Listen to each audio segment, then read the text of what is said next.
Eunice! Eunice! Halika nga rito, babae ka! Bilisan mo! Nandiyan na po, Chang.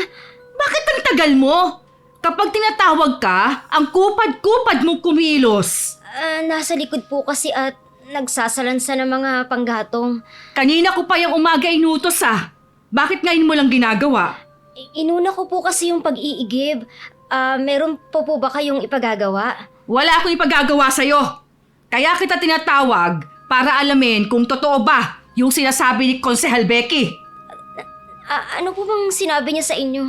Nagsumbong ka daw sa kanya na muntik ka ng pagsamantalahan ni Chobanoy mo? Ha? Magsalita ka! Ano? Totoo ba? Ilang beses na po kasi akong pinapasok sa bodega ni Chong at kahit tuwing naliligo ako, Kailan nangyari yun? yung huli po nung may seminar kayo, Oy, bakit kailangan pang ibang taong makaalam bago ako? Gusto mo bang sirain talaga ang pamilya namin, ha? Hindi po. Nung makatakas po kasi ako, si Konsehal Becky po ang nakakita sa akin na tumatakbo. Hoy, ngayon mismo, babawiin mong sinabi mo sa kanya. Huwag ka rin magpapasolsol na kasuhan ang asawa ko dahil kung hindi, mananagot ka sa akin. Chang, lalabas naman po na nagsisinungaling ako. Oy, talaga namang nagsisinungaling ka eh. Hindi magagawa ng asawa kong sinasabi mo. Nagsasabi po ako ng totoo, Chang. Ilang beses po yung ginawa sa akin ni Chobanoy. Kung totoo nga yung sinasabi mo, sigurado akong inakit mo lang siya. Malandi ka rin eh, gaya ng nanay mo. Hindi po totoo yan, Chang. Kilala niyo naman ako eh. Tumahimik ka na! Lalo mo lang pinaiinit ang ulo ko. Ngayon mismo, babawiin mong inaakusa mo sa Chobanoy mo. Dahil kapag hindi ka sumunod, palalayasin kita sa bahay na ito. May mga tao talagang malupit sa kapwa, kamag-anak man o ibang tao. Pero sa mga taong nakaranas ng masamang pagtrato, pwede ito maging aral para hindi mawalan ng pag-asa, matutong bumangon sa hirap at mauunawaan ang kahalagahan ng pagpapatawad. Walang problema na hindi kakayanin, basta manatiling matatag ang pananampalataya. Mapagpalang araw sa inyo, Miss Gwen. Tawagin niyo na lamang po ako sa pangalang Eunice. 40 years old na po ako sa kasalukuyan. Tubong Leyte po talaga ako. Pero sa kasalukuyan naninirahan na dito sa Angeles City. Kasama ang asawa ko at isang anak. Ang ibabahagi ko po sa inyong kwento, karanasan ko sa probinsya namin. Sana po isa na ang sulat ko sa mapili at mapakinggan sa inyong channel. Pero bago po tayo magpatuloy, huwag kalimutang mag-subscribe sa channel na ito, i-like ang video at mag-comment sa ibaba. Malaking tulong po ang inyong suporta para maipagpatuloy namin ang pagbabahagi ng mga kwentong kapupulutan ng aral. Panoorin niyo po ito hanggang dulo. At ngayon, ituloy natin ang kwento. Huwag kang maniwala sa pamangkin mo. Hindi ko yun magagawa sa kanya. Minsan pa nga, ako pa nagtatanggol sa kanya kapag pinapagalitan mo siya. Hindi naman talaga ako naniniwala sa kanya. Tinatanong lang kita. Uy, kung hindi nga lang tayo lalabas na masama dapat pinalalayas na ang babaeng yun Malaking tulong rin naman sa atin si Eunice. Siya lahat ng gumagawa dito sa bahay. Masisira ang reputasyon ng pamilya natin. Lalo ka na, teacher ka pa naman. Ano na lang sasabihin ng mga tao? Huwag kang mag-alala. Inutusan ko na si Eunice na bawiin ang inaakusa sa'yo.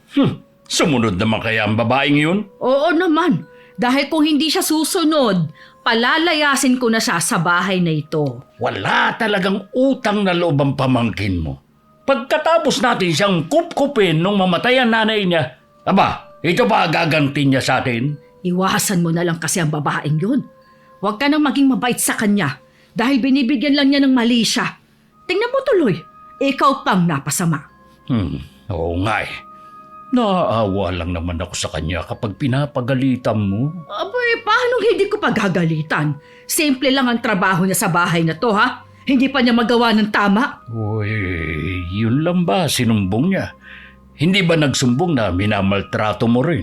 Ayun lang ang sinabi ni Konsehal Becky. Pakialamera din pala ang babaeng yun eh. Gusto rin magpasikat eh. Balak yatang tumakbo bilang kapitan sa susunod na eleksyon. Naasa pa siya na mananalo dito sa atin. Walang magtitiwala sa isang babaeng bilang leader. Ay wala talaga. Sa totoo lang, mahina rin naman talaga siya. Bata pa lang ako nang mamatay ang nanay ko. Dahil si Jacinta ang pinakamalapit naming kamag-anak, siya na ang kumukup sa akin. Hindi ko na nagisna ng tatay ko kaya hindi ko siya kilala. Tuwing tinatanong ko naman si Chang tungkol sa tatay ko, ang lagi niyang sagot hindi rin niya kilala. Dahil naanakan lang daw noon ang inay ko. Nang kupkupin ako ng tiyahing ko noon, ang kapalit naman, kailangan ko silang pagsilbihan buong pamilya. Pinag-aral naman niya ako. Yun nga lang hanggang grade 6 lang. Katwiran ni Jacinta, sapat na daw na marunong ako magbasa at sumulat ng pangalan ko. Para madagdagan ng kaalaman ko, nanghihiram na lang ako ng libro sa kababata kong si Julie. Tulala ka na naman dyan. Ay, kayo po pala, Chang. Akala ko po mamaya pa kayo darating. Kaya ba nagpapahinga ka na ngayon? Dahil akala mo mamaya pa ako darating ha? Natapos ko na po yung mga pinapagawa nyo kaya nagpapahinga lang po ako sandali. Kahit na natapos mo ng mga pinagagawa ko, humanap ka sana ng iba pang mga gagawin dito. Hindi yung nakatulala ka lang dyan. Pasensya na po, Chang. Oh, eto. Ayusin mo mga pinamili ko sa cabinet. Opo. Teka! Ipagtimpla mo nga muna ako ng kape. Dito ba nagtanghalian yung dalawa mong pinsan? Hindi pa po sila bumabalik mula po kaninang umaga. Pambihira talaga. Puro na lang gala ang inaatupag. Ay, ito na po yung kape nyo, Chang. Bagong kuluba ang tubig. Alam mo namang ayoko ng hindi mainit. Bago po kayo dumating kakainit lang. Gusto mo ba talaga akong magka-diabetes, ha? Ang tamis nito, ha? Isang kutsara lang naman po ng asukal lang nilagay ko. Ang dami nun! Naku, ikaw, kahit kailan ka, tanga ka eh. Hindi mo naalala ang sinabi ko nung nakaraang linggo? Ha? Nakalahating kutsarita na lang ng asukal ang ilalagay mo sa kape. Pasensya na po, Chang. Nakalimutan ko. Puro na lang pasensyang naririnig ko sa lahat ng kapalpakan na ginagawa mo. Ikaw ang uminom nito! Chang, ba't di naman po ibinuhos yung kape? Bakit? May anggal ka? Wala po. Pagod na nga ako maghapon eh. Tapos paiinitin mo pang ulo ko. Timplahan mo ako ulit ng kape. Siguruhin mo lang na tama na ang timpla. Dahil kung hindi, ipalalagok ko yan ng diretso sa'yo ng malapnos siyang lalamunan mo. Pinagtimpla ko ulit ng kape ang tiyahin ko habang nagpipigil akong mapabulalas ng iyak. Mahapdi rin ang mukha ko at leeg dahil sa pagkapaso sa sinaboy niyang kape. Nang matapos ko siyang timplahan ng kape, inilapag ko ulit yun sa harapan niya at saka ko ginawa ang inuutos niya. Hindi na rin naman nagreklamo ang tiyahin ko sa timpla ko. Pagkatapos ng pinagagawa ni Jacinta, hinarap ko naman ang pagluluto ng hapunan. Habang nasa kusina ako, dumating naman si Chobanoy. Mula nung matuklasan ng tiyahin ko ang ginawa nun at kinampihan pa, lalo ako nakaramdam ng pagkailang dito. Bakit ngayon ka lang? Tapos amoy alak ka na naman. Huwag kang makalapit-lapit ha. Bakit ba init na naman ang ulo mo? Sus, paano hindi iinit ang ulo ko? Pagod na nga sa maghapon, gagalitin pa ng katangahan ni Eunice. Dapat sa kanya ka lang magalit. Huwag sa akin. Ha? Naiinis din ako sa'yo. Dahil mas inuuna mo yung pag-inom mo. Ngayon nga lang ako ulit uminom eh. Hoy, ano ngayon lang? Uminom ka rin nung isang araw ha? Uminom ba ako nun? Hindi ko na matandaan eh. Ewan ko lang kung hindi ka magkasakit sa kasibaan mo sa alak. Huwag ka nang magalit. Hindi na ako ulit iinom, ha? Nahiya lang talaga ako doon sa kumpara ko eh. Ilang beses ko na yung narinig sa'yo. Balak lang naman talaga namin magkwentuhan nung simula eh. Tapos yun, may dala palang tuba si paring Ismael. Yun. Tumigil ka na nga sa pagpapalusot mo. Yun naman talaga ang totoo eh. Kasi kung ayaw mo maniwala, bahala ka. Meron pa naman akong kukwento sa'yo. Kung chismis lang yan, hindi ako interesado. Why? Hindi to chismis ha. Ilang araw na itong usap-usapan dito sa lugar natin. O ano ba yun? Sabihin mo na. May nakatira na daw doon sa dating kubo ni Mang Igme, doon sa loob ng gubat. O sino naman na magkakalakas ng loob na tumira sa kubo na yun? Maliban sa nasa loob yun ng gubat, wala pang mga kapitbahay. Ay, yung pamangkin niya na galing ibang probinsya. Balita ko, manghihilot din. Ah, talaga? Hmm? Kung ganun, magandang balita yan. Wala tayong manghihilot dito sa baryo natin eh. Mayroong mga natuwa. May ilan din hindi natutuwa sa biglang pagsulpot ng taong yun. Oh, bakit naman? Masyado kasing misteryoso yung dating nung lalaking yun eh. Ilang taon na ba siya? Nasa 40 daw ang edad. Hindi rin daw masyadong nakikipag-usap. Kaya nga siguro misteryoso sa ilan. Wala akong pakialam kung ano pang tingin sa kanya ng mga tao. Interesado ako sa kanya. Dahil sabi mo nga, manghihilot siya. Sa katulad kong marami nang nararamdaman sa katawan, mas gusto ko sa hilot na lang lumapit kaysa sa doktor.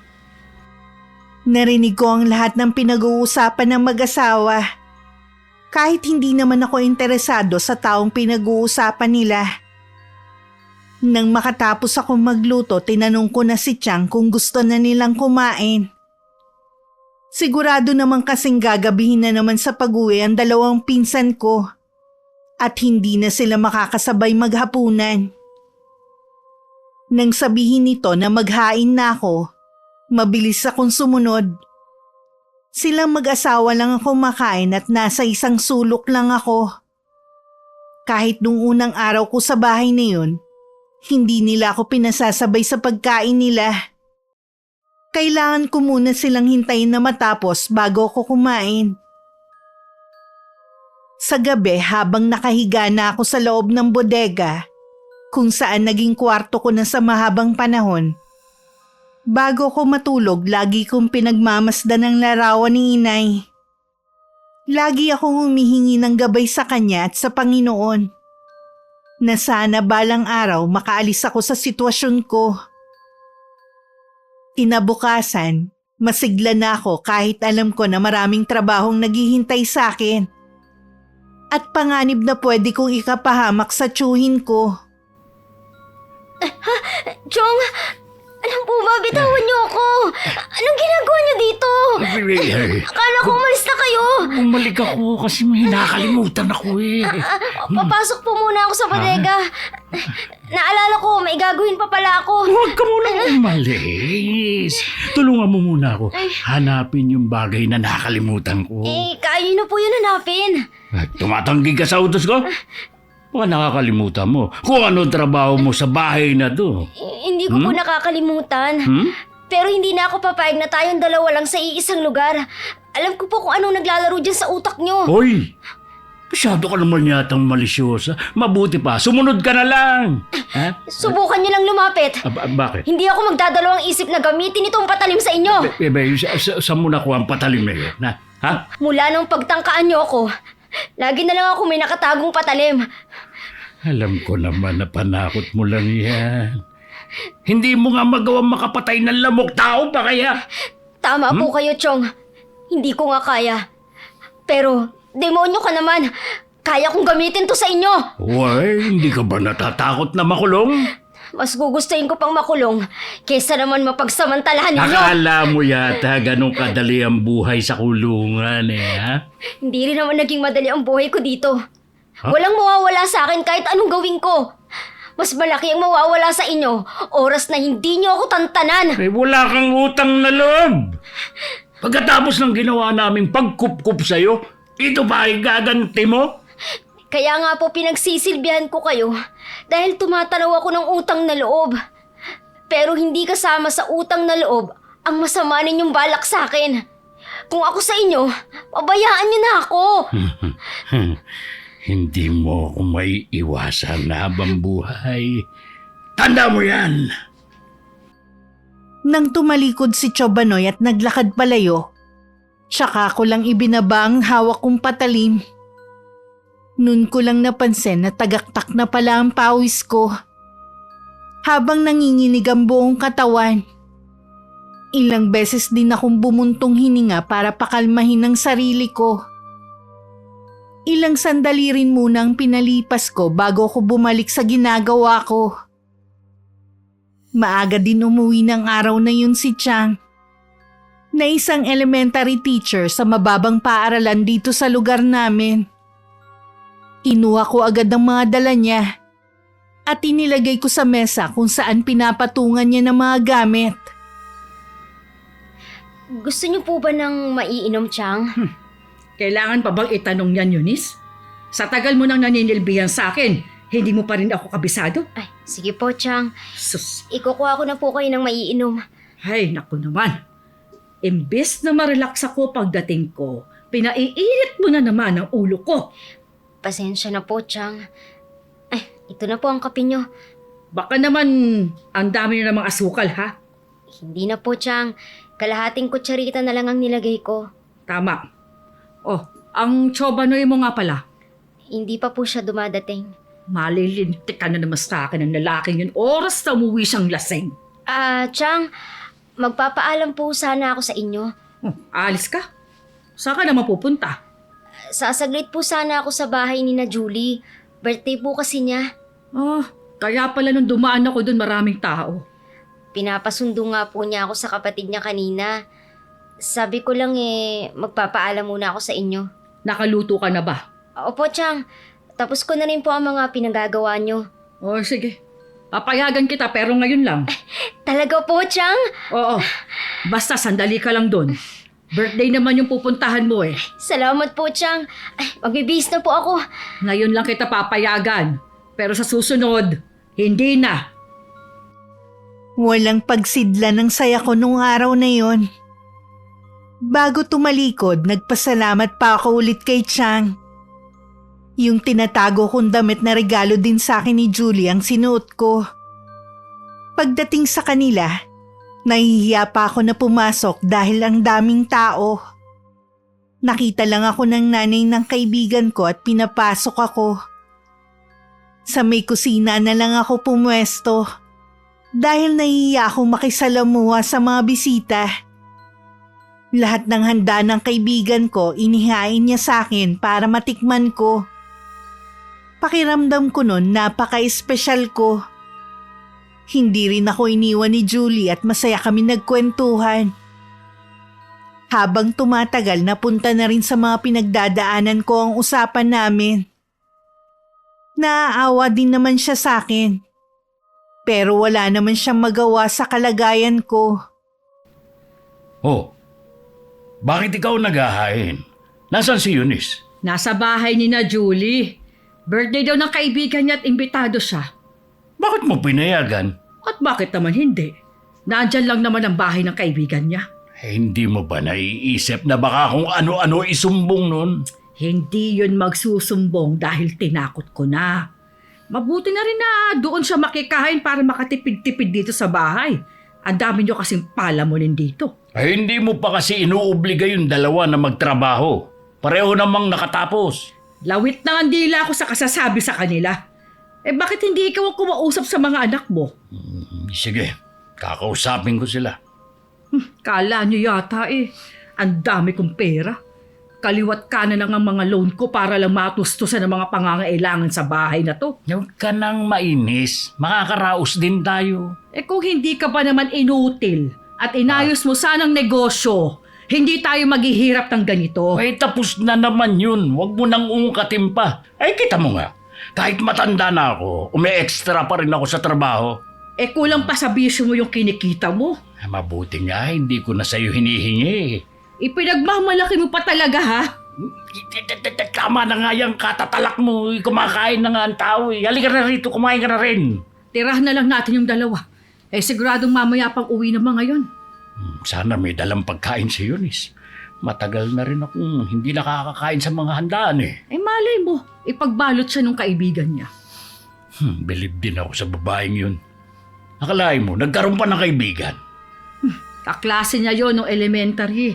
Dapat pinapaiwas mo ang pamangkin mo doon. Baka mamaya ma-impluwensyahan pa siya noon. Layasan tayo.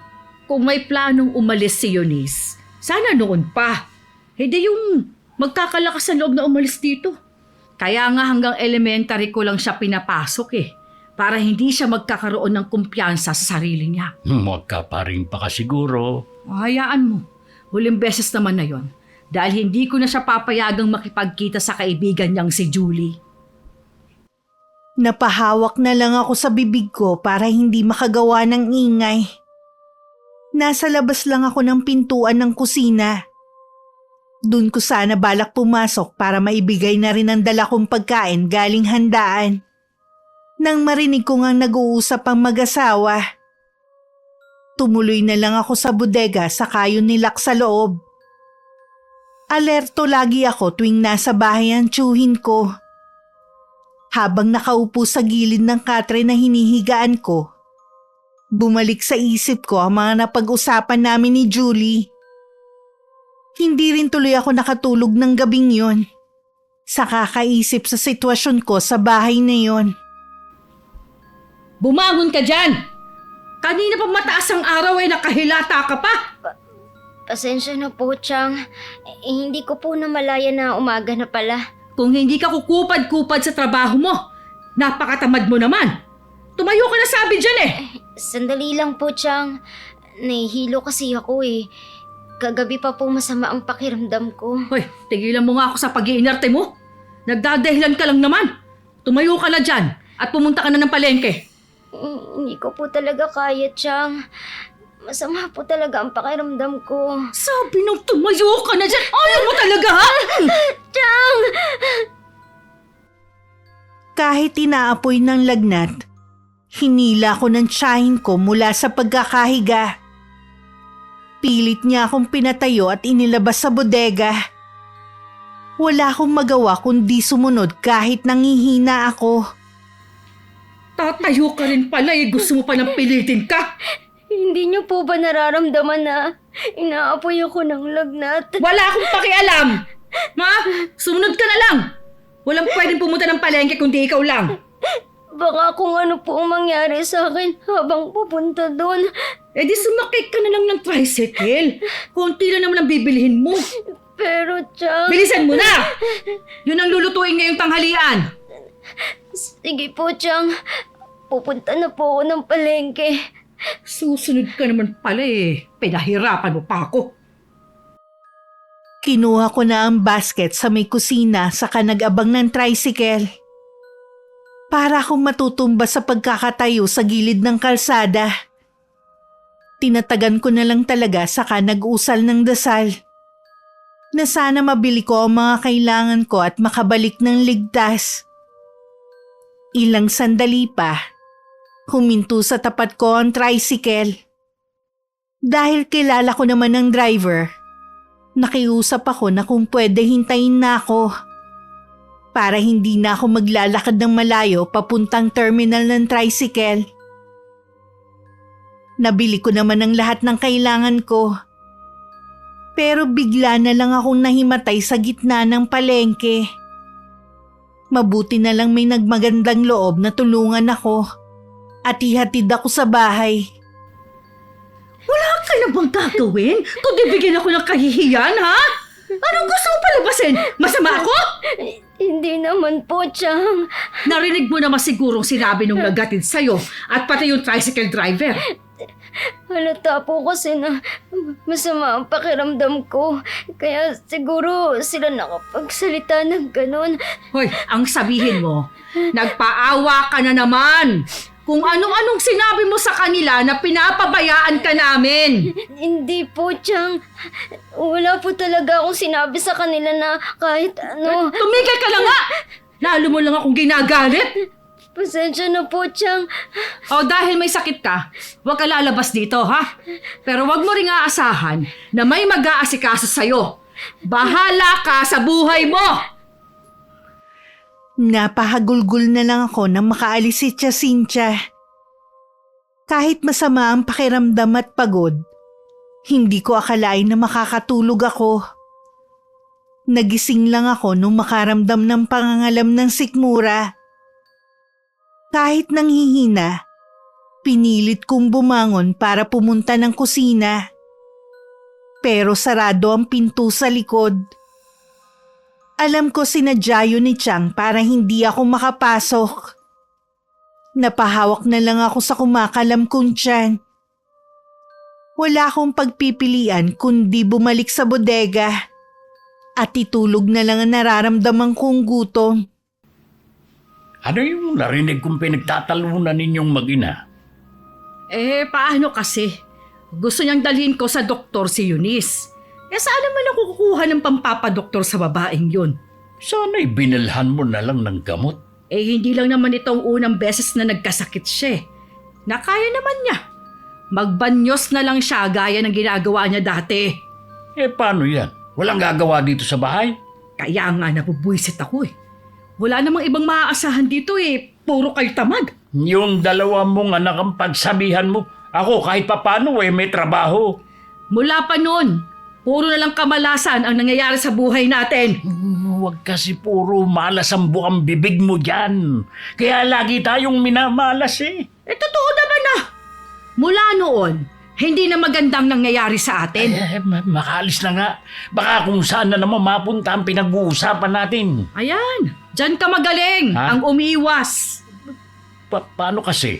Siguradong aawayin mo na naman ako dahil sa nangyari sa negosyo natin. Totoo naman kasi, kung inayos mo lang sana, hindi tayo maghihirap at mababaon sa utang. Una, kasalanan ko na. Ikaw naman talaga may kasalanan. Oras na hindi tayo makaahon, ha? Isusumpa talaga kita. Grabe talaga yung bunganga mo. Kaya walang pumapasok na grasya dito sa bahay . Oh, ano? Saan ka na naman pupunta? Saan pa ba?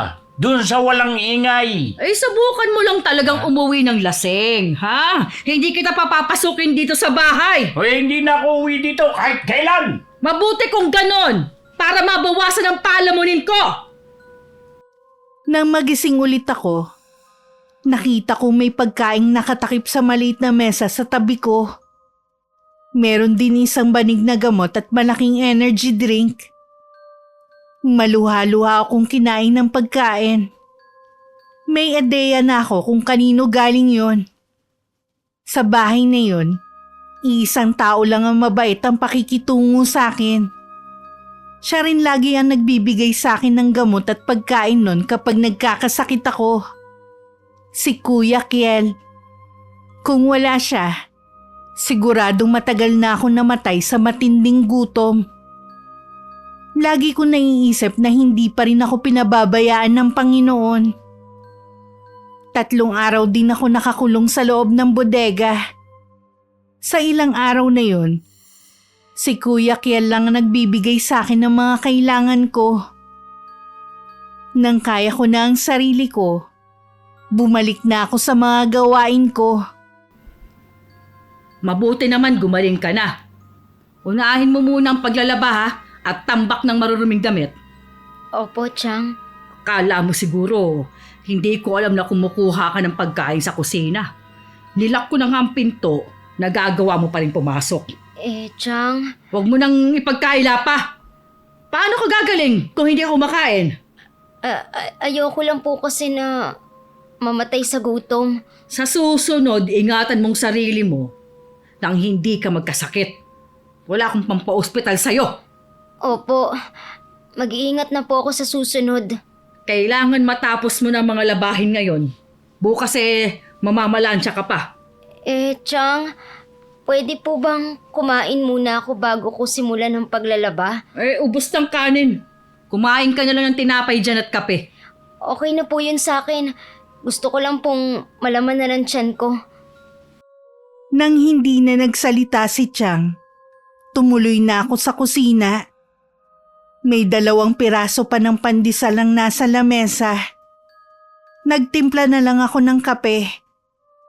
Habang hinihigop ko ang kape sa tasa, napasulyap ako sa kaldero. Ewan ko ba kung anong pumasok sa utak ko at naisipan ko yung buksan. May laman pa yon at mainit-init pa. Anong ginagawa mo? Chang, wala po. Pasensya na po. Anong wala? Ha? Huling-huli ka eh! Ikaw talaga? Sinusubukan mo ko, ha? Huwag niyo pong hilahin ang buhok ko! Kakalbuhin talaga kitang bata ka eh! Ilang araw ka namang walang ginawa! Gusto mo pang kumain? Hindi naman po, Chang. Sapat naman po sa akin ang kape at pandesal eh. Sinungaling!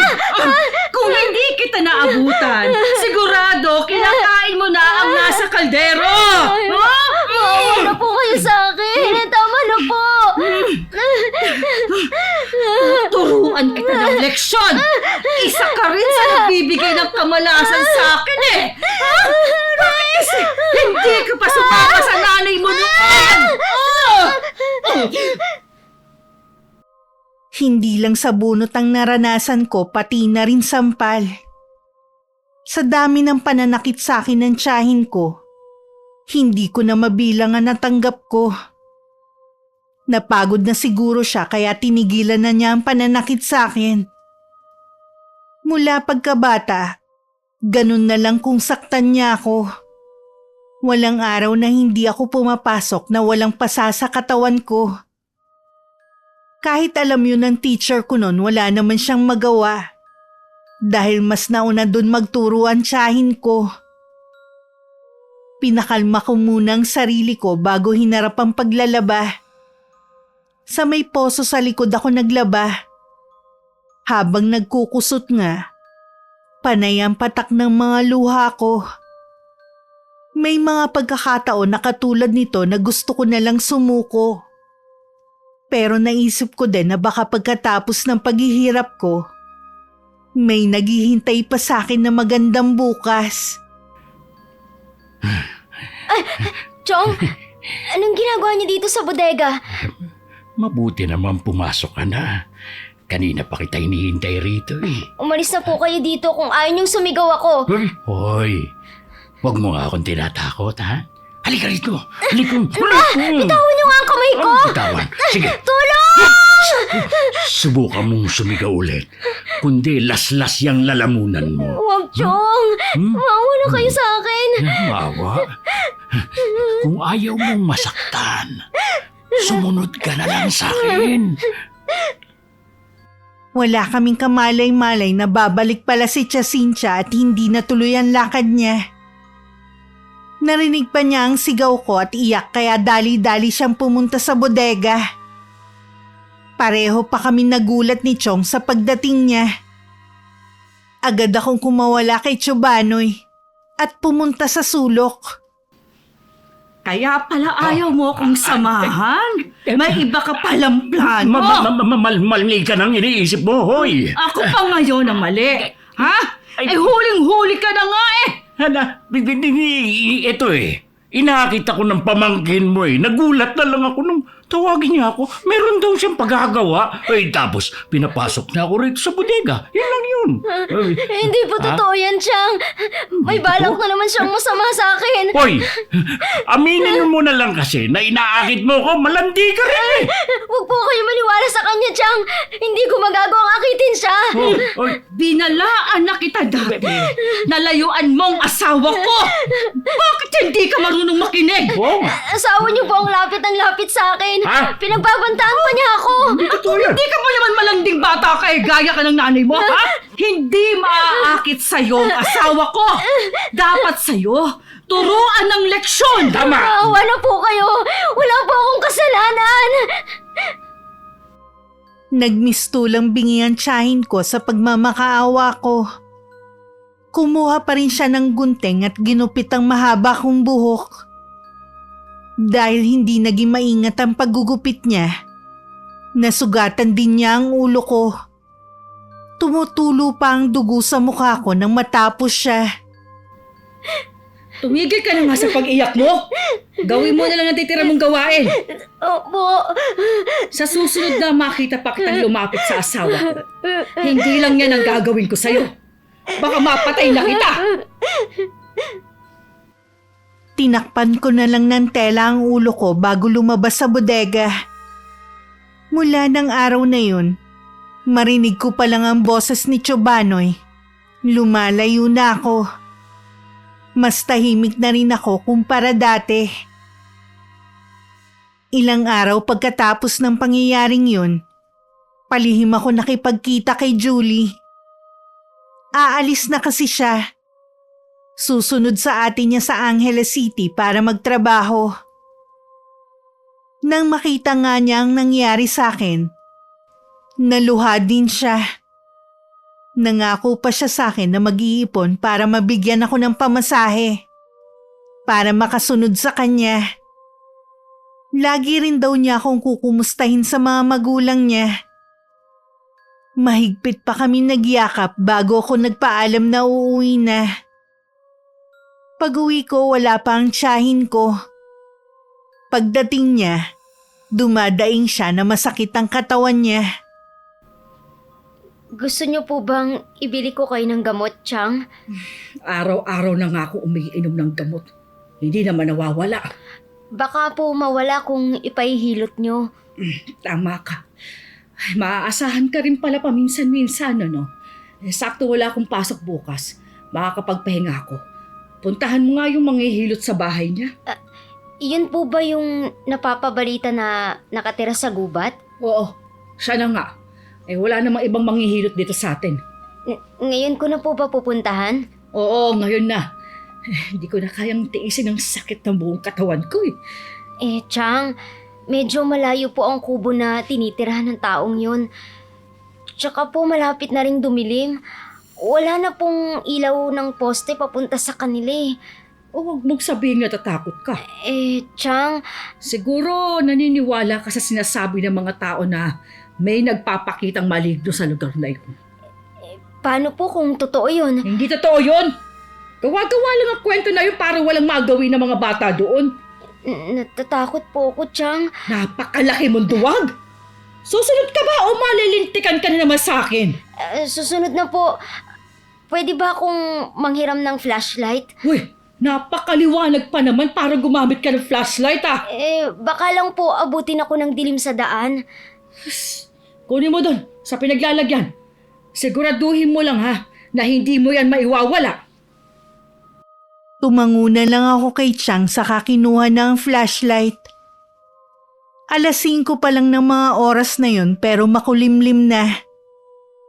Malalaki rin ang mga hakbang ko.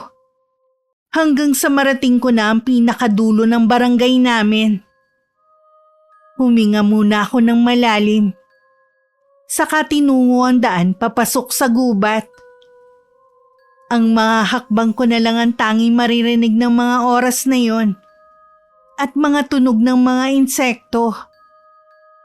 Matapos ang 15 minutos na paglalakad papasok, nakita ko rin ang kubo kung saan nakatira ang manghihilot na ang pangalan ay Baste.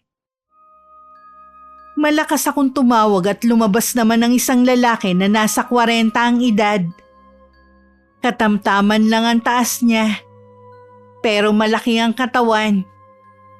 Mukha rin siyang masungit dahil sa lubong ang mga kilay niya. Kayo po ba si Kuya Baste? Ako nga. Anong kailangan mo? Pinapunta po kasi ako dito ng tiyahin ko. Masakit po kasi ang buong katawan niya. Kung magpapahilot siya, bukas na lang. Marami pa kasi akong gagawin eh. Sabihin mo lang kung saan nakatirang tiyahin mo. Hindi po ba talaga pwede ngayon? Huwag ka na mapilit, bata. Umuwi ka na bago pa abutin ang gabi dito. Delikado din ang lugar na ito. Nakikiusap po ako sa inyo. Sumama na po kayo sa akin. Kailangan na po talagang mahilot ang tiyahin ko. Huwag ka namang makulit. Alam ko naman na hindi naman emergency pagpunta mo rito eh. Teka lang po. Huwag po muna kayong tumalikod. Bukas lang hapon ako pupunta sa bahay ng tiyahin mo. Kilala ko na pala kung sino siya. Wala akong nagawa kundi sundan na lang ng tingin ng lalaki na pumasok sa loob ng bahay niya.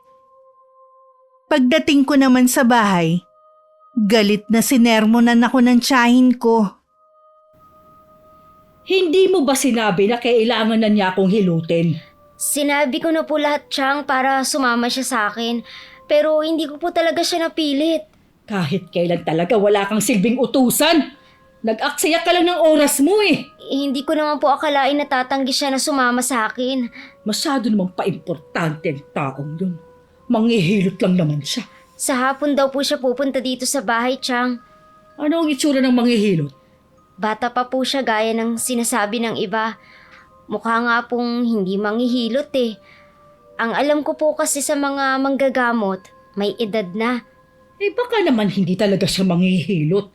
Pero marami nang nagpatotoo na magaling nga daw to eh. Malalaman po natin kapag nahilot na niya kayo bukas. Ay nako, ano pa nga bang magagawa ko kundi ang maghintay? Napilitan na lang uminom ng gamot ang tiyahin ko para kahit papano maibsan ang pananakit ng katawan niya. Hindi na rin niya hinintay ang mag-aama niya para sabay-sabay silang kumain.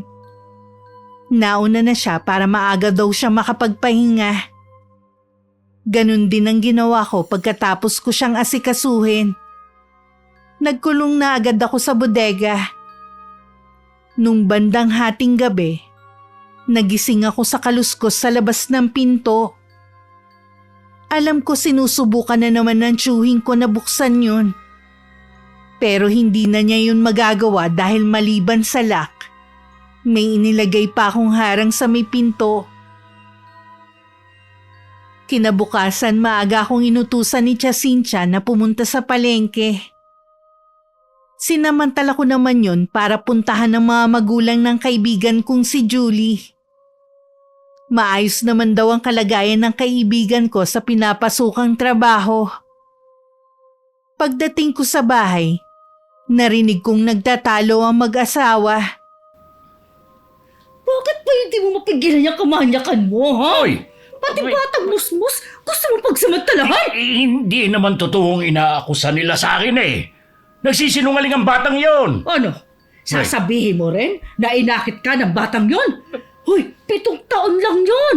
Paano mo sasabihin hindi nagsasabi ng totoo? Sa akin ka maniwala. Wala akong ginagawang masama. Palagi na lang yan ang sinasabi mo. Puro problema na lang binibigay mo sa akin.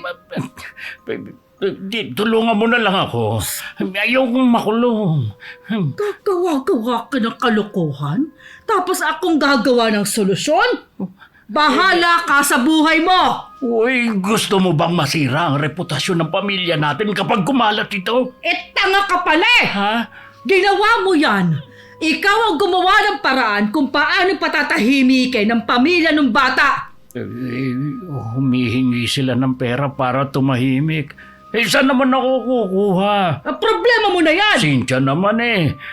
Ngayon mo pa ba ako pababayaan, ha? Kung kailan tumanda na tayo? Yun na nga eh! Tumanda ka na, manyakis ka pa rin! Uy, Pagod na ako sa mga ginagawa mo! Mabuti pa nga siguro na makulong ka na lang para matapos ang problema ko sa'yo! kung magsalita ka, akala mo naman hindi ka nakakagawa ng kasalanan? Kung hindi lang nagagawa ng paraan ng principal niyo ang mga reklamong pananakit mo sa mga nagiging estudyante mo, baka mas nauna ka pang makulong kaysa sa akin. Sigurado din, wala ka ng lisensya. Nang wala na akong narinig na pagtatalo, saka naman ako pumasok. Nagulat ang tiyahin ko pero hindi ako nagpahalata sa kanya. Pasensya na po, Chang, kung ngayon lang ako. Ang dami po kasing tao sa palengke. Ayos lang. Inaasahan ko naman na yun. Okay lang po ba kayo? Bakit mo naman naitanong? Namumutla po kasi kayo. Baka masama pa rin ang pakiramdam nyo. Ayos lang ako. Intindihin mo na lang yung mga pinamalengke mo. Pagkatapos, maglinis ka ng buong bahay. Puro alikabok na ang mga sulok. Sige po. Sinunod ko na lang ang mga inuutos ni Tia Cynthia. Kapag ganito kasi na may problema siya, mas madaling uminit ang ulo niya at baka ako pa mapagbuntunan ng galit niya. Bandang hapon naman, dumating na ang manghihilot na si Kuya Baste. Ipinaalam ko agad yun kay Chang.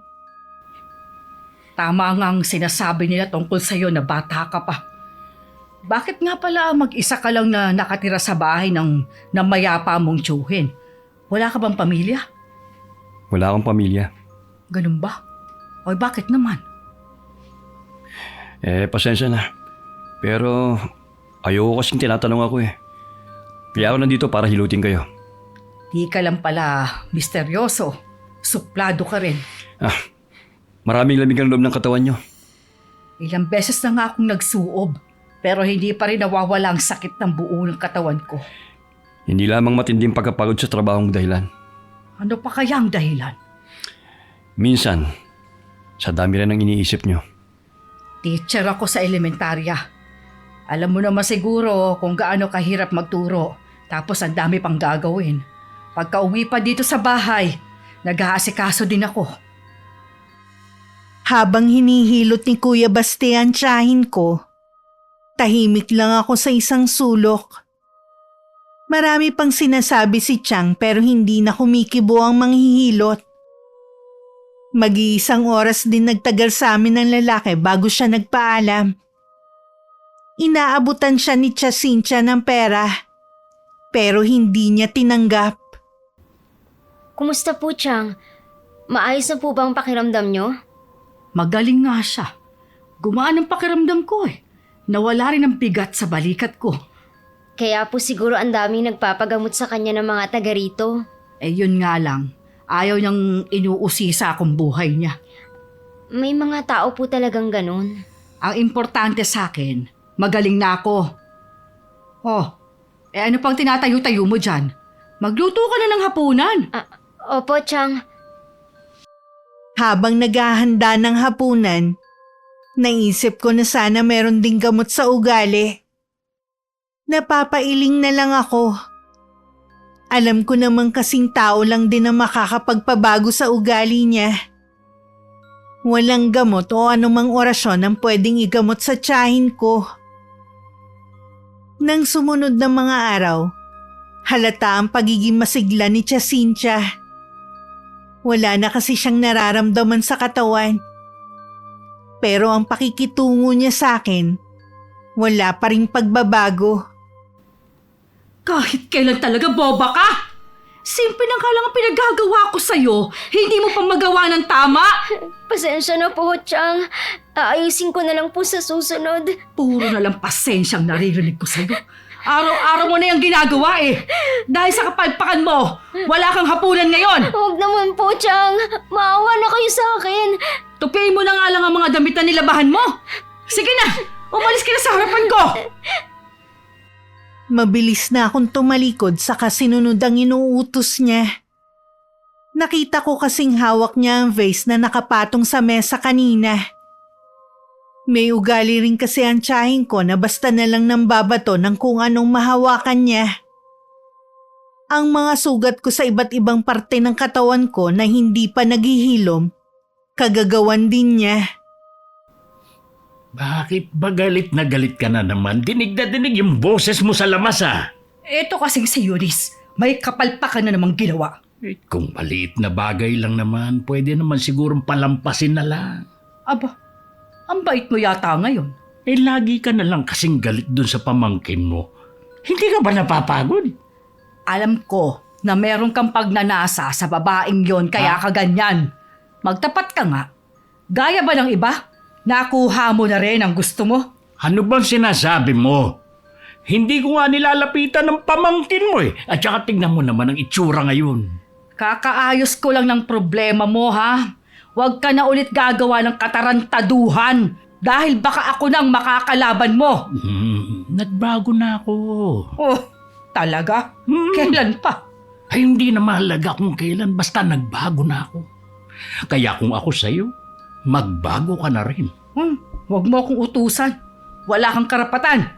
Bahala ka kung ayaw mo magbago. Hindi ka ba natatakot sa karma na pwedeng mangyari sa'yo? Hindi ako naniniwala sa sinasabi mong karma. Nasa iyo na kung maniniwala ka. Basta, sinabihan na kita. Narinig ko ang pinag-uusapan ng mag-asawa.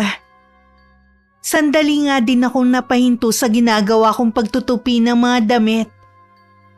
Hindi kasi ako makapaniwalang nagbago na si Chobanoy. Bigla ko tuloy naalala nitong mga nakaraan tuwing nagkakasalubong kami. Siya na ang unang umiiwas. Sa wakas, isa sa mga pinagdarasal ko dininig na ng Panginoon. Pero hindi ko akalain dahil sa biglang pagbabago ng tiyuhin ko. Lalo akong pag-iinitan ni Tia Cynthia dahil sa matinding selos. Magtapat ka nga. May relasyon ba kayo ng asawa ko? Po? Wala po, Chang. Hindi nga po kami nag-uusap eh. Paano ko malalaman kung nagsasabi ka ng totoo? Hindi ko kayo nahuhuli sa akto. Maniwala po kayo. Walang katotohanan ang iniisip nyo. Siguraduhin mo lang talaga. Dahil hindi mo magugustuhan ang gagawin ko sa'yo. Bakit nyo po ba naiisip ang bagay na yan? Ilang araw ko nang napapansin ang pagbabago ng asawa ko eh. Alam ko, may ginagawa na naman siyang kababalaghan sa likod ko. Kung totoo po yan, baka po sa labas siya may ginagawa. Huwag niyo naman sana akong pagbintangan. Hindi gagawa ng anumang kalokohan si Banoy sa labas pagkatapos na nangyari noon. Hindi ko na po alam. Basta wala po kaming ginagawa sa likod nyo. Noon pa, patay na sa iyong asawa ko. Dapat siguro, mas lalo kitang papangitin para mawala na siya ng gana sa'yo. Chang, ano pong balak mong gawin sa akin? Mahaba na ulit ang buhok mo. Dapat kalbuhin na ulit kita. Chang, wag naman po. Maawa naman po kayo sa akin. Kami lang ang nasa bahay ng mga oras na yon. Kahit anong pagmamakaawa ko, hindi niya ako pinapakinggan. Tuwing pipigilan ko ang kamay niya na may hawak na gunting, sinasampal niya ako. Huwag ka na kasing kumontra. Lalo ka lang masasaktan. Tama na po, Chang. Tigilan! Naku! Tingnan ko lang ha, kung magustuhan ka pa ng asawa ko at ng anak ko. Kala mo yata hindi ko alam ang pagiging magiliw sa'yo ni Kiel. Mabait lang po si Kuya Ken sa akin. Huwag niyo po sanang bigyan ng mali siya. Katulad ka rin ng nanay mo. Malandi! Kaya nga hindi mo nakilala ang tunay mong ama. Huh? Huwag niyo na po idamay pa ang inay. Matagal na po siyang namamahinga. Totoo naman na malandi ang nanay mo Bago ka pa niya ipinanganak, kung sino-sinong lalaki muna ang pinatulan niya. Tama na po. Hindi ako papayag na dungisan niyo ang pangalan ni inay. Para sa akin, siya ang pinakamabait na ina. Wala po kayo sa kalingkingan niya. Ganon ba? Ha?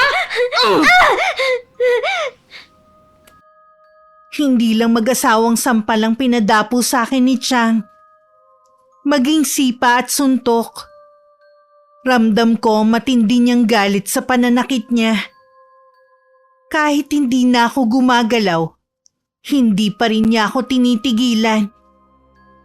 Ayoko na ring lumaban. Gusto ko na lang magpahinga. Nang mapansin ng tiyahin ko na wala na akong malay, tsaka lang siya tumigil at umalis. Nadatnan naman ako ng mga pinsan ko na nasa sahig. Sila na rin ang nagdala sa akin sa bodega at gumamot sa mga sugat ko.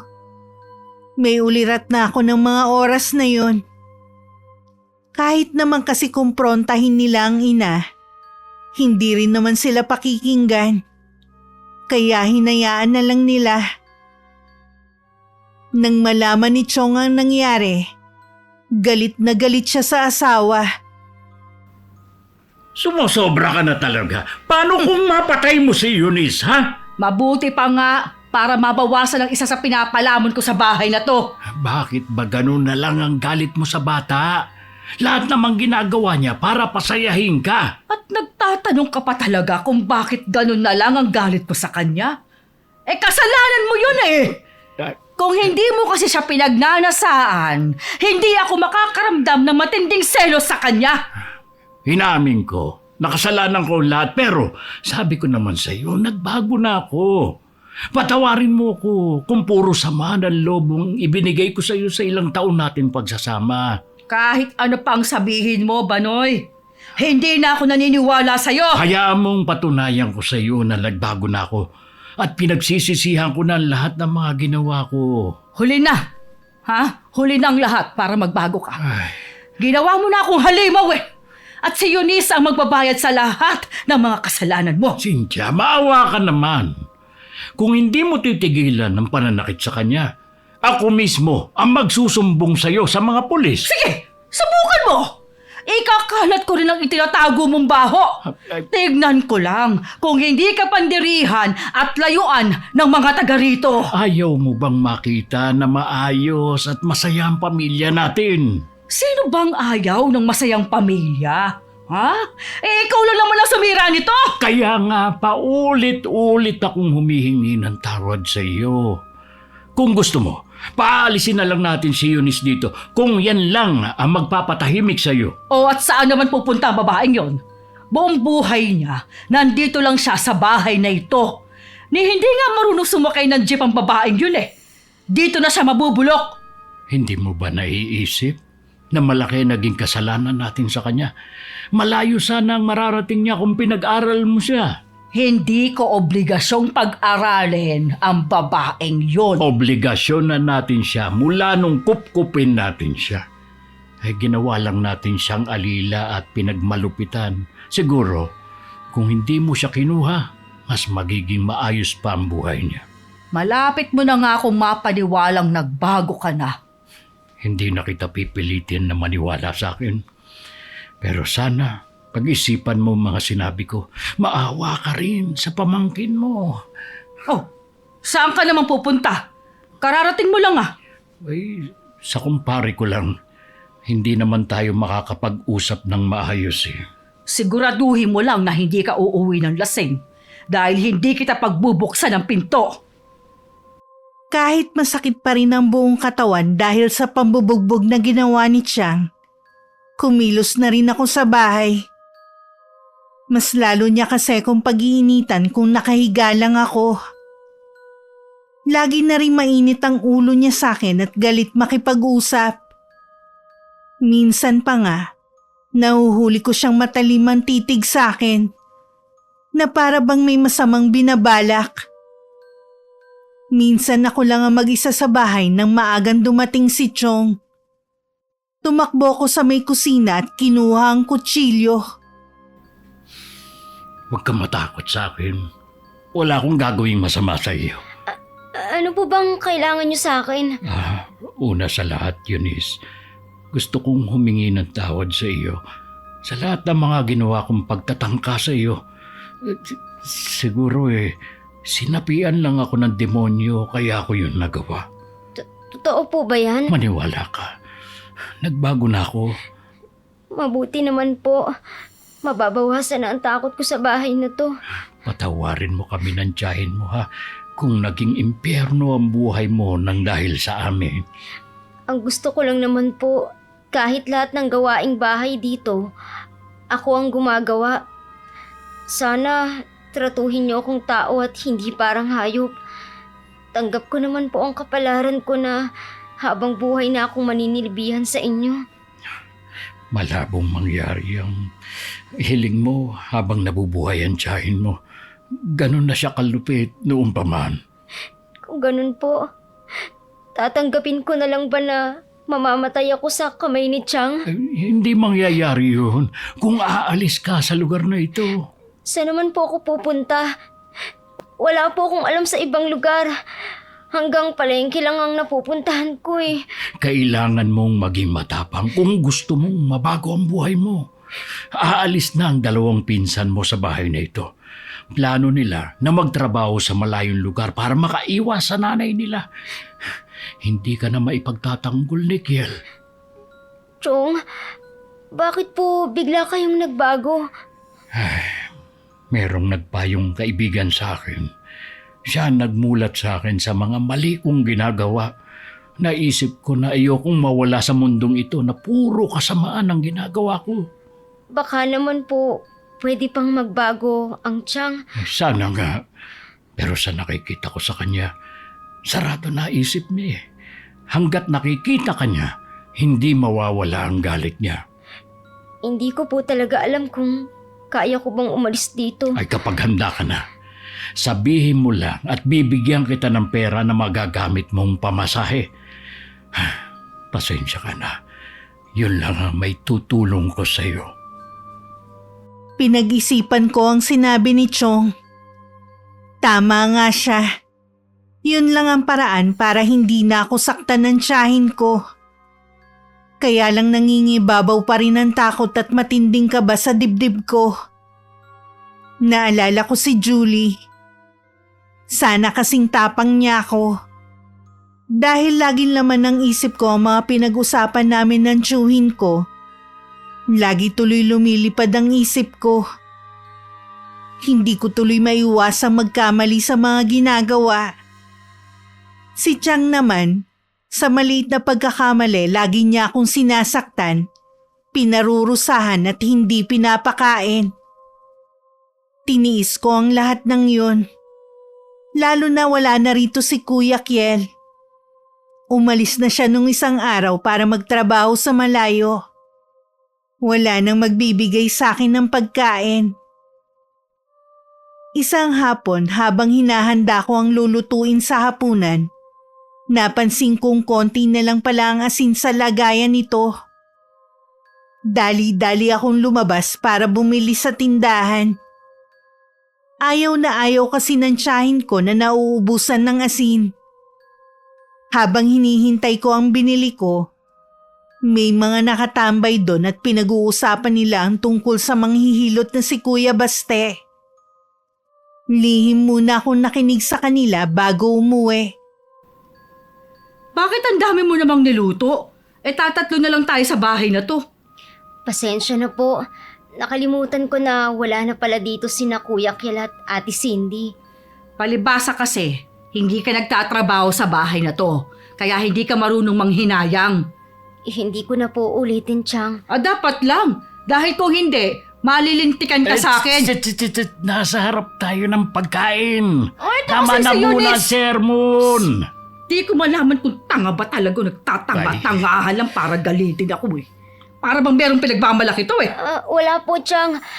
Nakalimutan ko lang po talaga na 3 na lang tayo dito sa bahay. Marunong ka na rin mga tuwiran ngayon. Bakit? Dahil alam mong kakampi mong asawa ko, ha? Hoy, para sabihin ko sa'yo, hindi ka niya maipagtatanggol. Talaga bang hindi ka titigil, ha? Pinagtatanggol mo nga ba ang babaeng ito? Hindi ko siya ipinagtatanggol. Ang sa akin lang, nasa harap tayo ng pagkain. Pwede mo naman siyang kausapin mamaya. Ikaw nga, Eunice. Doon ka na sa bodega. Hindi porket marami kang niluto kakain ka. Matulog ka ng walang hapunan. Umalis ka sa harapan ko. Opo. Ay nako, kita mo nga. Butot balat na lang ang pamangkin mo. Madalas mo pa siyang hindi pa kainin. Ang bigat pa ng mga trabaho niya dito sa bahay. Wala akong pakialam kung mamatay man siya sa gutom. Ako naman ang gumagastos sa bahay na to. Dahil sa ugali mong yan, nilayasan na tayo ng mga anak natin. At kaya sila umalis dahil magtatrabaho na sila. Sinabi nila sa akin ang totoong dahilan kung bakit lagi silang wala rito sa bahay at kung bakit nila gustong umalis dito. Hindi totoo ang mga sinasabi mo. Mahal ako ng mga anak natin. Mahal ka nga nila, pero hindi na nila matiis na makita ang ginagawa mong kalupitan kay Eunice. Kung ganon, di kasalanan pala ng babaeng yon kung bakit umalis sa mga anak natin. Huwag mo nang sisihin ang pamangkin mo. Ikaw naman ang may kasalanan ng lahat eh. Ikaw ba? Ano? Iiwan din ako? Hindi kita iiwan dahil yun ang sinumpa ko nung ikasal tayo. Mananatili ako sa tabi mo sa hirap at ginawa. Nawawalan na ako ng pag-asa na magbabago pa si Chang. Isa na lang ang naiisip ko para makawala sa kalupitan niya. Nang araw na yun, umalis ang mag-asawa. May dadaluhan silang kasal ng co-teacher ng tiyahin ko. Siguradong gagabihin sila ng pag-uwi dahil sa kabilang bayan pa ang kasal. Pagkatapos ng mga gawain ko, lumabas na ako ng bahay para puntahan ang manghihilot sa kubo nito. Kahit kinakabahan sa binabalak kong gawin, kailangan kong lakasan ang loob ko. Yun lang ang tanging paraan para matapos na ang kalupitan ng tiyahin ko. Pagkatapos ng ilang minutong lakaran, narating ko na rin ang bahay ng manghihilot. Tatawag pa lang sana ako nang biglang bumukas ang pinto. Lumabas ang lalaki na para bang alam niya ang pagdating ko. Magpapahilit na naman ba ang tiyahin mo? Hindi po ang tiyahin ko ang may kailangan sa inyo. Kung ganon, sino?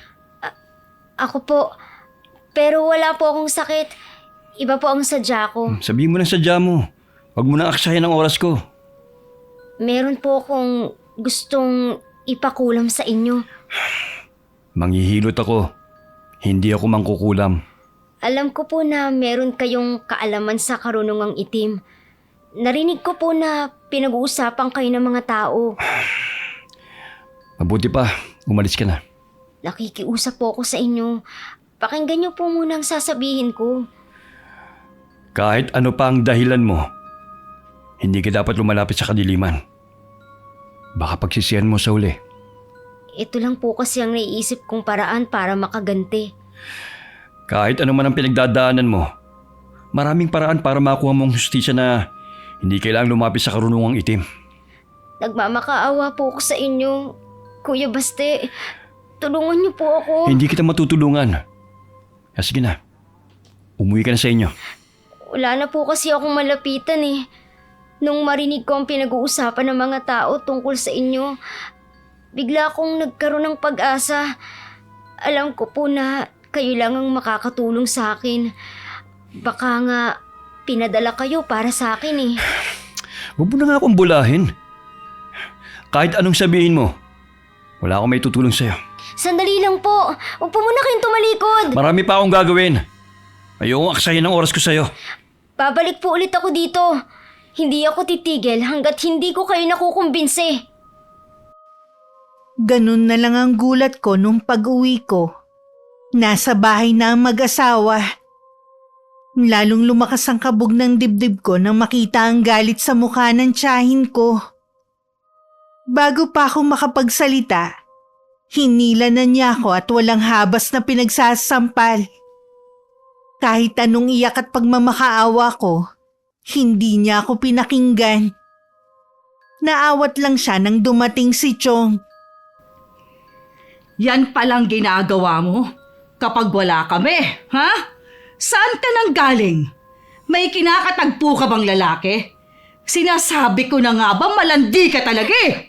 Sandali lang po akong nawala, Chang.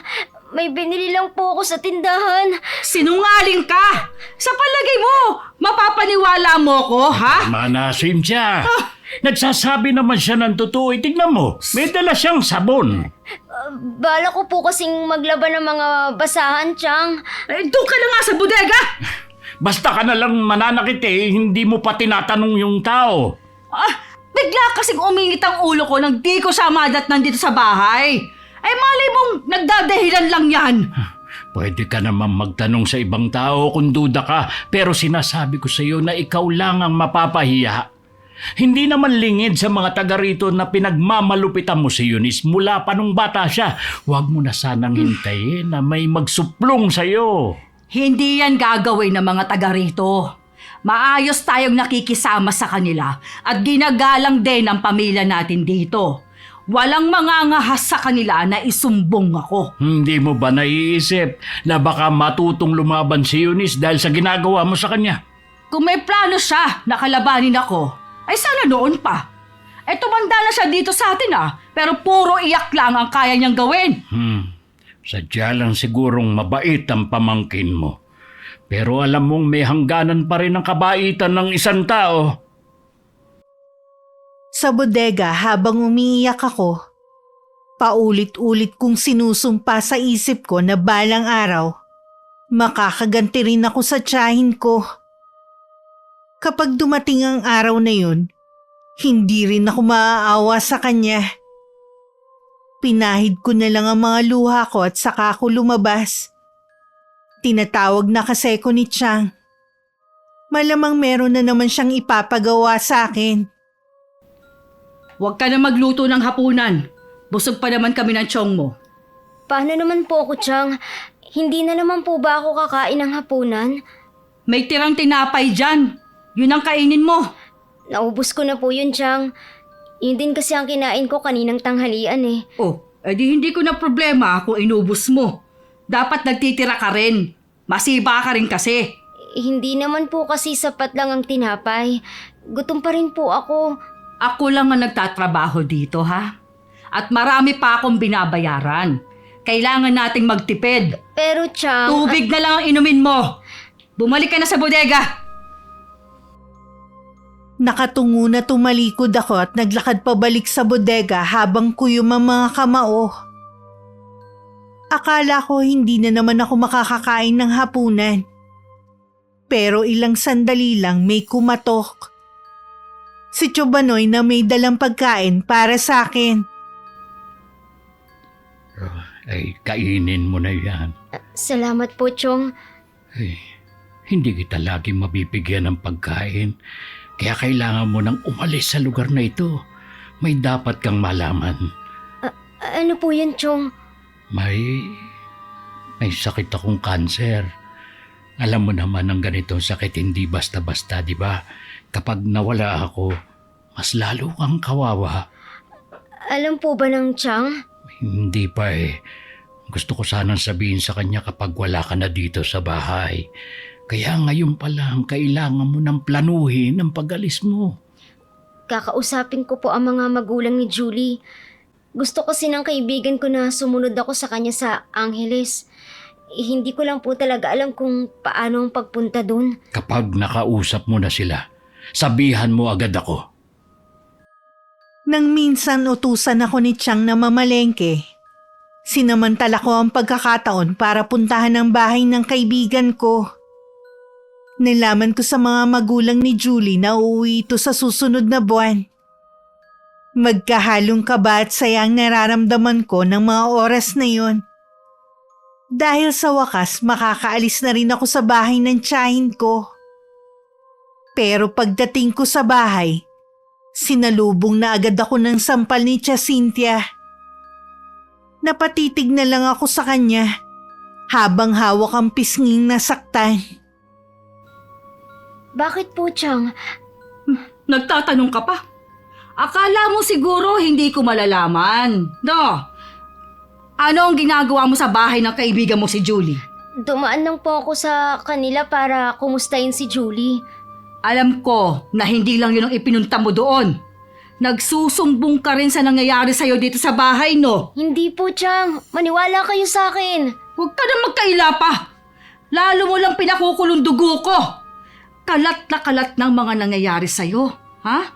Ikaw lang ang pwedeng magpakalat nun. Hindi po ako nagkalat nun, Chang. Mula ngayon, hindi ka na pwedeng lumabas ng bahay. Hindi ako papayag nang dahil sa'yo makukulong ako. Huwag mo siyang pagbuntulan ng galit. Mabuti naman dumating ka na. Mali ka nang ibinibintang mo kay Eunice. Eh sino kung ganon ang nagkakalat ng chismis? Hindi ko sinasadyang nabanggit ko sa kumpare ko ang ginagawa mo kaya kumalat. Oh, ikaw naman palang may kasalanan eh. Walang iya ka rin ano? Bakit kailangan mo ako ilaglag sa kumpare mo? Lasing ako noon kaya nasabi ko. Ano pang mukhang ihaharap ko sa mga taga rito? Ikaw pa mismong asawa kong sumira sa reputasyon ko. Ha? Noon pa naman sira ka na sa mga tao, hindi lang sila nagsasalita. Nalalo mo pang sinira. Ay, patawarin mo na ako. Ano pa bang magagawa ko? Lagi ka namang ganyan. Halos 1 linggo na rin mula nang manggaling ako sa bahay ng manghihilot na si Kuya Baste. Pagkaalis ng tiyahin ko, umalis din ako. Nakasalubong ko pa si Chobanoy. Pero hindi niya ako pinigilan o nagtanong man lang kung saan ako pupunta. Binilisan ko na lang ang paglalakad hanggang makarating ako sa gubat. Ilang beses akong tumawag, pero walang sumasagot o nagbubukas ng pinto. Mukhang walang tao.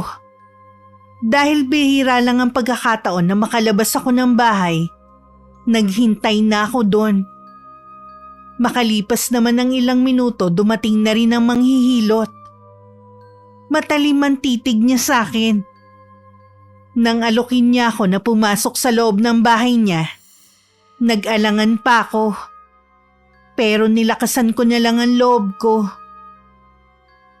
Pagpasok, kinilabutan ako sa mga nakikita ko. Lalo na sa altar na nasa sulok. May bungo kasi doon na may nakasinding kandila sa ibabaw nito. Narinig kong usap-usapan ng mga tao tungkol sa pagmamalupit sa'yo ng sarili mong tiyahin. Siya bang balak mong gantihan? Opo. Mula pagkabata, wala na siyang ginawa kundi pagmalupitan ako. Marami pa po siyang ginawa sa akin na parang bangungot na laging nakasunod. Gusto ko na pong makawala sa kanya. Kaya naisip mo na kulam ang solusyon sa problema mo? Alam ko po na masama ang gumanti at magpakulam.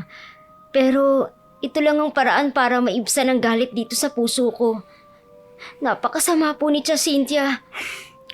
Hindi madali ang gusto mong mangyari. Lahat ng humihiling sa kadiliman may kapalit. Handa ka ba ron? Handa po ako. Pagod na po ako sa mga nararanasan ko. Pag-isipan mo pa rin ang gusto mong mangyari. Kapag desidido ka na, tsaka ka bumalik dito sa akin. Hindi na po magbabago ang isip ko. Sa pagbabalik mo, dalhin mo lahat ang sasabihin ko. Tumangulang ako kay Kuya Baste at saka nagpaalam ng uuwi. Kailangan kong makabalik bukas dala ang mga sinabi niya. Pagdating sa bahay, nadatnan ko sa sahig si Chobanoy na nanghihina. Tatawag sana ako ng tulong pero pinigilan niya ako. Inalalayan ko lang siya na maupo at saka kumuha ng tubig. Ayos na po ba kayo? Kumusta ang lakad mo? Okay naman po.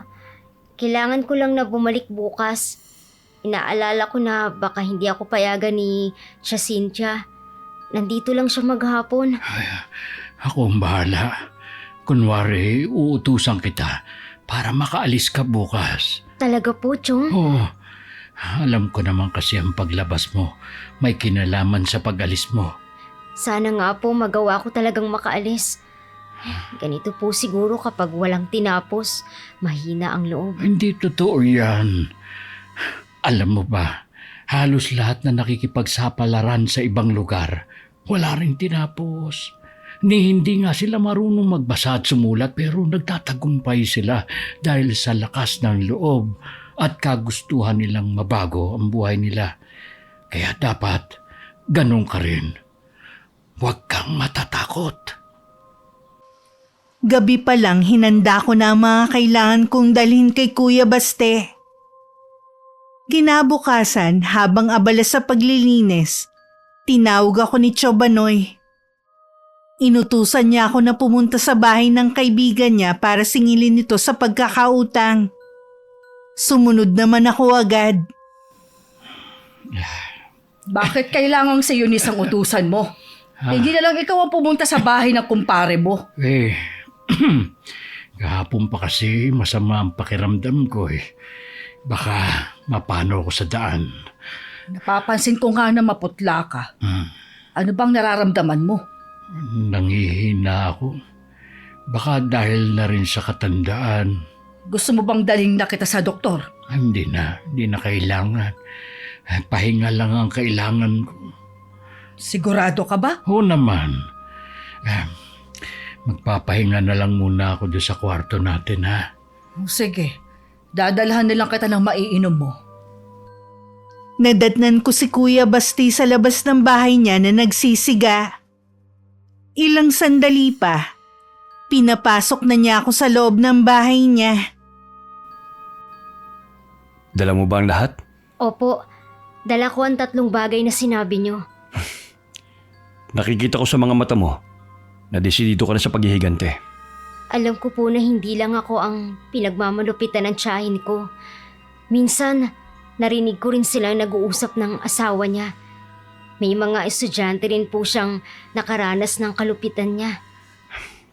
Kung gano'n, simulan na natin. Inilapag nito ang mga bagay na binigay ko sa kanya. Buhok, panyo at litrato ni Chang. Tahimik lang akong nakaupo habang nagsasagawa ng orasyon ng lalaki. Pagkatapos, sinelyohan niya yun ng sariling dugo. Tapos na po ba? Bukas pa mag-uumpisa ang bisa ng sumpa.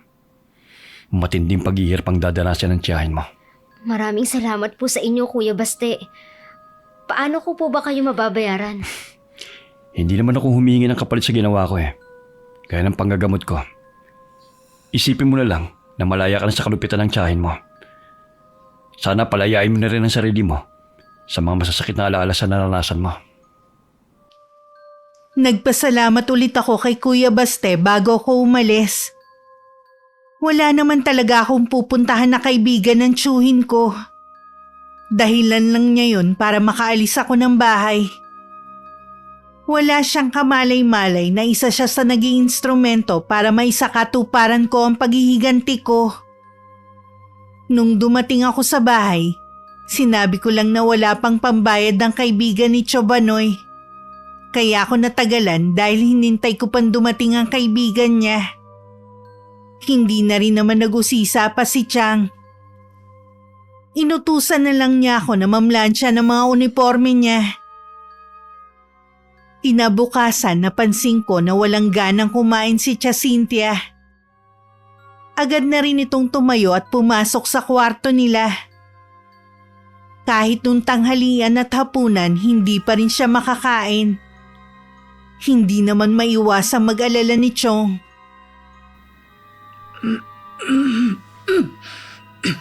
Nahihirapan kasi akong lumunok ng pagkain. Parang may nakabara sa lalamunan ko. Uy, mabuti pa. Uminom ka na agad ng gamot. Minom na ako kanina. Kaya lang nangangati na naman ang lalamunan ko. Mas maganda siguro kung sa labat ang iinumin mo. Magpapagawa ako kay Eunice. Mamaya na lang siguro, bago ako matulog. Kung hindi pabubuti ang lagay mo, huwag ka munang pumasok sa trabaho. Hindi ako pwedeng umabsent. Exam ng mga estudyante bukas. Kesa naman lumalay ang kalagayan mo. Para ito lang, kala mo naman kamamatay ko. Sige, ikaw na nga ang bahala. Nasaan si Eunice? Nasa labas, inutusan ko na sigaan ng mga tuyong dahon. Kaya pala may usok. Siya nga pala, yung teacher na malaki ang pinagkakautangan ko. Kukunin niya na kasambahay si Eunice. Mabuti para makaranas naman pasahuran ng pamangkin mo. Hindi yung nandito lang siya sa atin. Hindi mo ko naiintindihan. Anong hindi ko naiintindihan? Magtatrabaho sa kanya si Eunice. Kapalit ng utang ko. Ano ka mo? Ipambabayad mo ang pamangkin mo? Dalawa na lang naman tayo dito sa bahay. Kaya na natin ang trabaho dito. Naniningil na rin kasi ang kasamahan ko na yon. Hindi ko na alam kung saan ako kukuha ng pambayad sa kanya eh. Kaya inalok ko sa kanya si Eunice. Pumayag naman siya. Sakto naman na umalis na ang kasambahay niya. Hindi makatao yung binabalak mo. Talaga bang wala ka ng puso, ha? Sige. Maghanap ka ng pera. Kung paano mababayaran ang kasamahan ko. Hindi naman kasi tama na pamangkin mo ipambabayad mo. Humingi ka muna ng palugit sa kasama mo. Ayoko na rin kasing nandito si Eunice sa bahay natin. Mabuti nang Mawala siya para bawas na rin sa gastos. Hayaan mong umalis si Eunice at maghanap siya ng sarili niyang trabaho. Hindi yung ipapasa mo sa kasamahan mo na sigurado na kasing lupit mo rin. Kala mo naman merong tatanggap sa babaeng yon. Hindi nga marunong magbilang Huwag mong maliitin yung tao. Huwag mo sanang kalilimutan na ikaw din ang dahilan kung bakit hindi siya nakapagtapos. Kaya huwag mo nang ipilit ang gusto mo. Gagawa ako ng paraan kung paano magkakapera para mabayaran mo na ang kasamahan mo. Hindi ka nga makapagtrabaho Paano ka makakahanap ng pera? Sige nga. Kaya sa ayaw at sa gusto mo, si Eunice ang ipambabayad ko sa co-teacher ko. Nagpupuyos naman ang kalooban ko nang marinig ang lahat ng sinabi ng tiyahin ko. Sagad talaga hanggang buto ang kasamaan niya. Nang lumabas si Chobanoy, nakita pa niya ako na nakatayo sa may pintuan. Napayuko na lang siya. At alam niya kasing narinig ko lahat ng mga pinag-usapan nilang mag-asawa. Alam ko rin na wala siyang magagawa para pigilan ng asawa sa maitim nitong balak. Kinabukasan nakatanggap kami ng balita na isinugod daw sa ospital ang tiyahin ko. Dahil bigla na lang hinimatay habang nagtuturo sa klase. Agad naman siyang pinuntahan ng tiyuhin ko. Nung hapon umuwi rin sila sa bahay. Kunwari na nag-aalala ako sa kalusugan niya. Pero sa loob ko nagdiriwang ako. Bakit po umuwi na kayo? Sigurado po ba na ayos na kayo? Hindi ako pa uuwi ng doktor ko, hindi pa maayos ang lagay ko. Ipagluluto ko po kayo ng lugaw. Mabuti yun para hindi mabigla ang tiyan nyo. Maiwan ko po muna kayo. Ay, kahit masama ang trato mo sa kanya, nagmamalasakit pa rin siya sa iyo. Aba, dapat lang dahil dito siya nakatira sa atin. Ang tigas talaga ng puso mo. Nung gabi, sinugod ulit sa ospital ang tiyahin ko dahil sa matinding pagsakit ng ulo. Nadatnan ko pa nga siyang inuuntog ang ulo sa pader. Dumudugo na rin ang ilong niya. Pero pinauwi rin siya agad ng doktor pagkatapos resetahan ng gamot. Maayos naman kasi ang resulta ng lab test niya.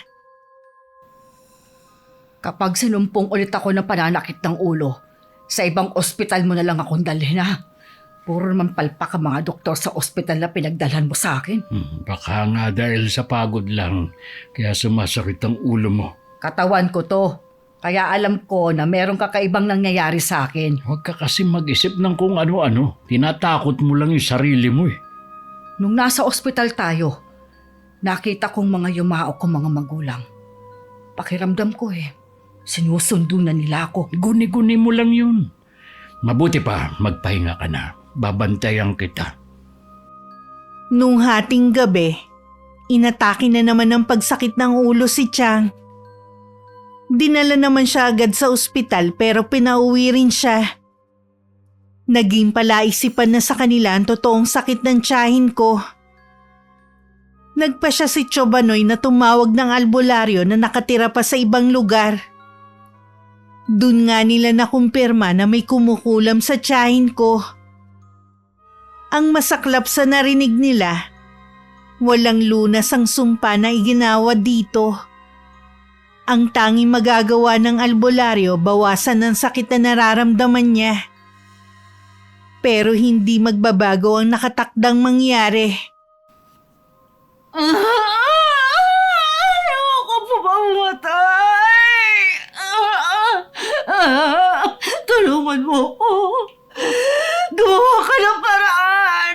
Hindi pa na alam kung anong gagawin ko. Yung mga hilot, baka may magawa siya. Ipatawag po si Baste. Ano naman ang magagawa niya?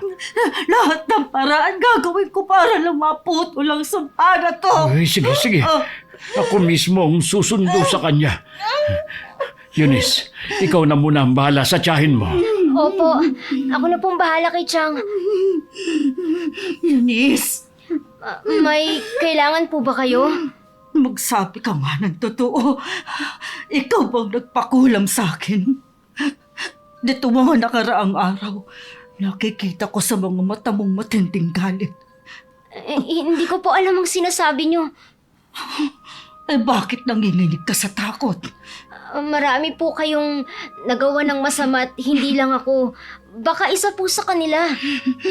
Nararamdaman ko na ikaw ang nasa likod ng nangyari sa akin. Kaya umamin ka na. Kanino ka humingi ng tulong? Wala po akong aaminin dahil wala akong ginagawang masama sa inyo. Kayo ang maraming atraso sa akin. Alam ko! Kaya siguro pinakulam mo ako!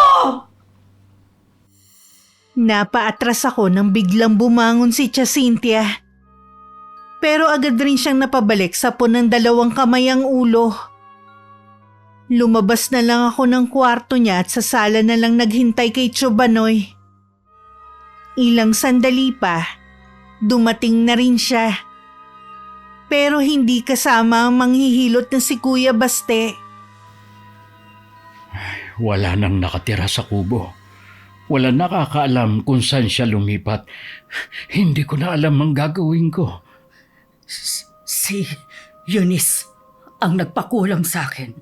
Huwag mo nang pagbintangan ng pamangkin mo. Alam mong imposible yan. Ayoko pa mamatay. Kasalanan to na Eunice!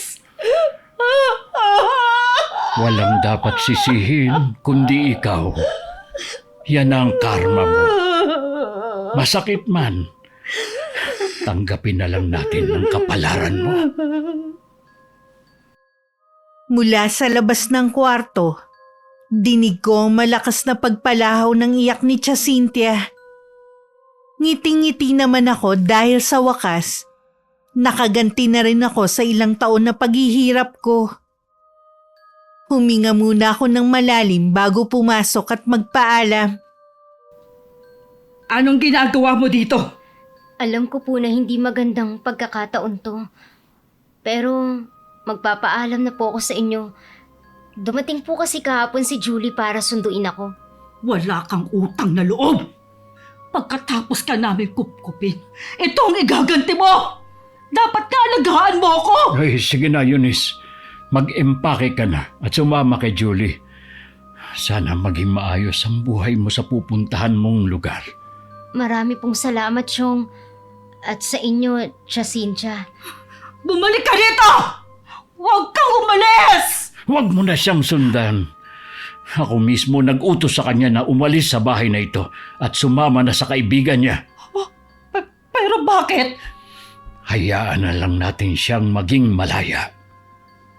Nang makatungtong ako sa bayan ng Angeles, dun lang ako nakahinga ng maluwag. Dahil alam kong totoong malaya na ako.